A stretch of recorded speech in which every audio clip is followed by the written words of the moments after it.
Dr. Lecter, you're a fascinating person to study. Most criminals who are very smart don't really understand why they do what they do. But you seem different. You appear to understand your own choices completely. So I'm curious, what made you decide to start killing people? What was the moment you chose that path? I genuinely like to know what draws an intelligent person toward that specific choice. Professor Einstein, your work changed how we understand the entire universe. You spent your life writing equations about space and time while ignoring what actually matters: human nature itself. I studied people directly. I observed them. I learned what makes them function from the inside out. You used mathematics. I used direct experience. Different methods, but same goal really. Both seeking truth about how things work underneath the surface. But killing people isn't real research. It's just an excuse you created to justify terrible choices. Studying a victim's body tells you about their organs and muscles. It tells you nothing real about who they were as a person or why they made their choices. When you kill someone, you destroy the actual thing you claim to want to understand. That seems fundamentally flawed as methodology. People hide behind masks every single day. They pretend to be someone they're not. They wear social faces and hide their real selves beneath politeness and fake smiles. Removing that mask shows who someone genuinely is underneath. Your physics does something similar. It strips away what we see and shows the real truth hidden underneath appearances. Murder happens because you personally decided to kill someone. That's a choice. Gravity doesn't choose anything. It just exists. Comparing them makes your actions sound scientific when really they're just personal decisions you made. That's rationalization, not truth. The universe confused people until you explained how it actually functions. Society confuses people too with all its complicated rules and social expectations. When I organize things according to my own logic, I'm doing exactly what you did. I'm taking confusion and making it orderly. I'm making sense of chaos. Isn't that the same basic drive toward clarity and understanding?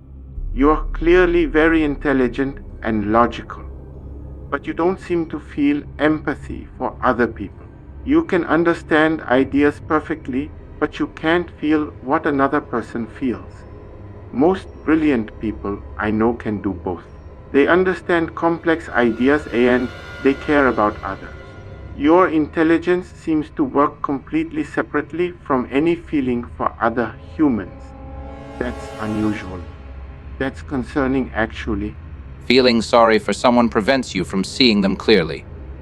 Remove the emotion, and you can analyze them objectively without bias. Your science demanded you ignore common sense about time and space to see truth. Real progress requires removing what makes us emotionally comfortable. Remove the feeling and better understanding becomes possible. Something happened to you early on that removed your ability to feel empathy.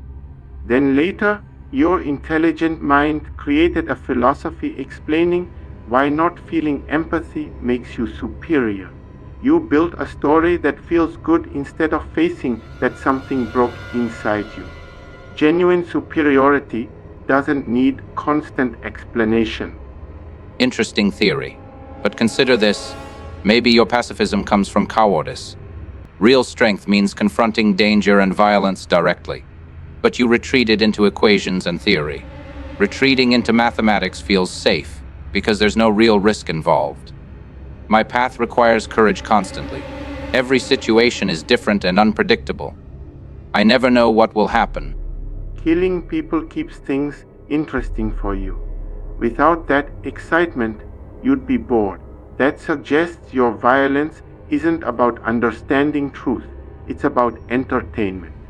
Real thinkers find meaning in investigation itself.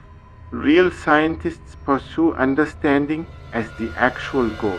When I solve an equation, I feel satisfied because I found truth. You never risked real failure. Never faced genuine uncertainty. You predicted and explained. My existence involves constant uncertainty. Every interaction different. Every person responds differently. Nothing guaranteed. Every moment I engage with something unpredictable, which actually requires more courage. Your murders show real creative planning. That's undeniable. You create elaborate scenarios and careful plans. But here's my question. Why does your creativity require actual suffering and death? Could you express that same creative intelligence through music or writing or painting? Does genuine creativity require harming real people? Creating art about human experience, while never actually experiencing real consequences, feels fake to me. It feels hollow. Your thought experiments imagine reality differently, but nothing actually changes. My direct actions force reality to respond. I engage immediately with actual results. Creating something that only exists in imagination versus creating something that actually happens in the real world. Different level of authenticity entirely. You keep explaining why your choices make sense. Truly confident people don't need to keep convincing others they're right. They don't repeatedly justify their actions. That constant need to explain and defend suggests doubt underneath. Your nation used your physics to create nuclear weapons. Millions of people suffered because of discoveries you made. You eventually regretted involvement, but you never actually stopped it. You stayed comfortable while others experienced consequences. I argued against weapons. I tried to change the system afterwards. I didn't hide from what happened. Your continued killing without any genuine change or remorse. That's different. That's continuing to cause harm without addressing what you're doing. Regret followed by action differs. You changed your words and your position. But systems still created weapons. The actual harm continued despite your regret. At least I don't pretend remorse solves anything. I accept my actions completely without the comfortable fiction that guilt creates redemption. You're in prison cells with very limited freedom now. Your legacy will die when you die. Nobody will continue your work or build on your ideas. My work continues. Scientists everywhere use my theories. Future generations will keep discovering new applications. Does that difference bother you? Prison walls mean nothing when your mind stays free. Confinement doesn't limit thought. Your legacy requires institutions and followers who might misunderstand or change your work. My legacy stays pure and perfect in memory. Intimate. Impossible to dilute through misinterpretation or popular misunderstanding. Exactly as I designed it. Your psychology appears completely integrated. No contradiction, no internal conflict, no competing desires tearing you apart, which raises a question. Is that genuine psychological unity, or is it a perfect performance you've created?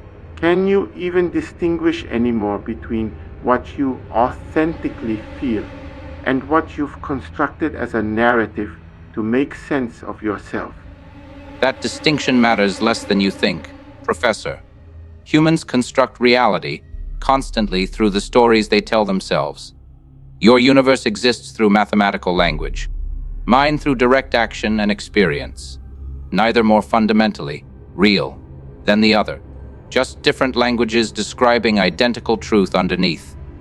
We both simply chose different alphabets for expressing what we understand about how things actually function at the deepest level. The door's that way.